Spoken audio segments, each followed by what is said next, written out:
Hi, this is Roger from Kanka Labs, today with a special edition related to April Fool's Day. Now, I don't want to make a fool out of you, but on each 1st of April I will present a little mystery to you. I already did that last year, although I didn't get the video ready for 1st of April. Now, perhaps you have seen some years ago I presented these two things that every maker, geek or nerd should have. Is such a plasma disc, which you might know if you're a Trekkie, that a larger version of these plasma discs is used for the Borg to regenerate in their Borg alcoven. And these plasma discs and plasma bolts, they all work on the same principle. There is a high voltage generator inside, and what I first got was a very small plasma disc which was even battery operated, and this thing broke after some time. I opened it and then I found something that puzzled me. So let's take a look at what the mystery is.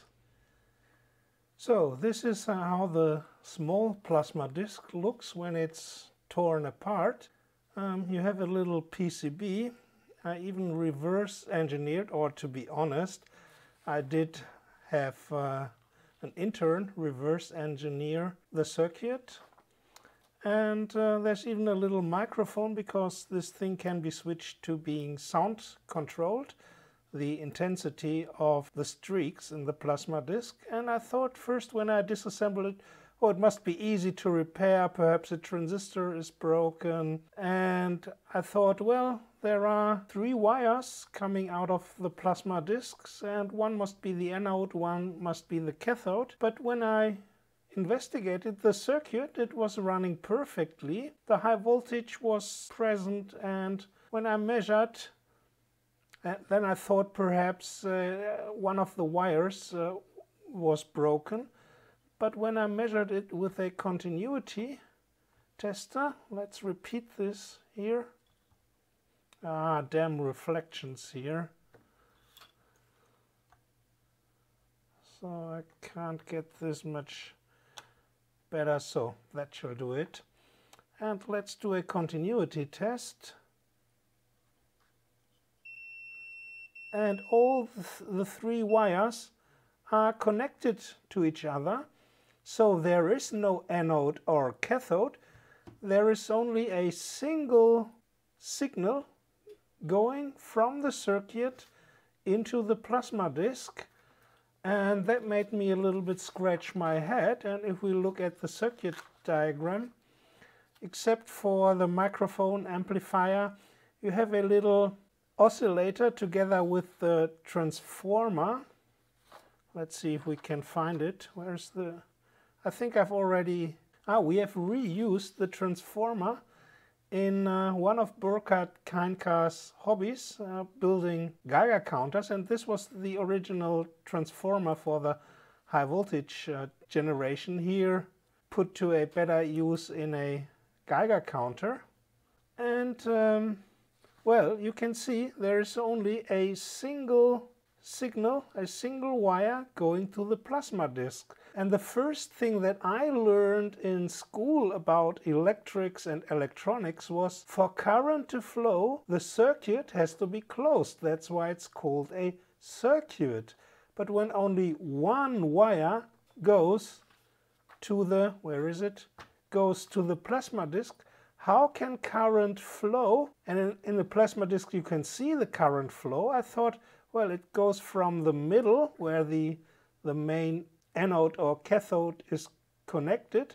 It goes outward, and then perhaps, just as in oscilloscope tubes, the outside is covered with some materials where it is led back then into the circuit. But no, we only have a single connection. And how can current flow? How can this thing work with just a single wire connecting it to the circuit? There is no return path for the current. So how can this be that this thing is really working?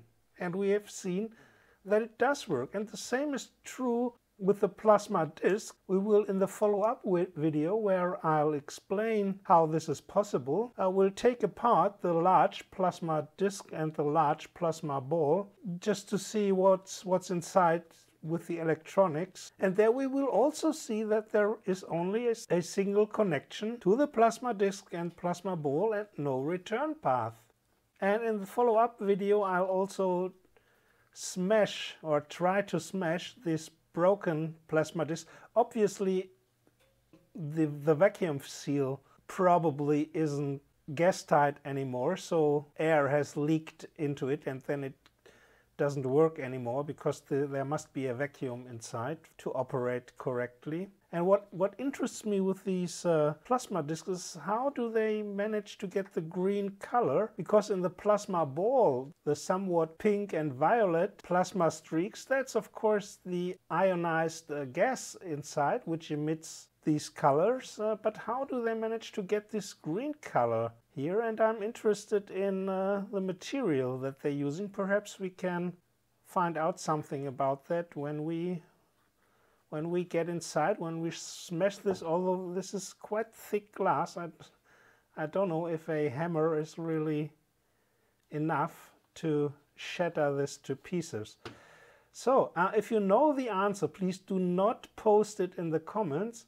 But if you have a guess and don't know exactly how it's possible with a single lead to make current flow inside this, then just post it in the comments and next week I'll resolve this mystery.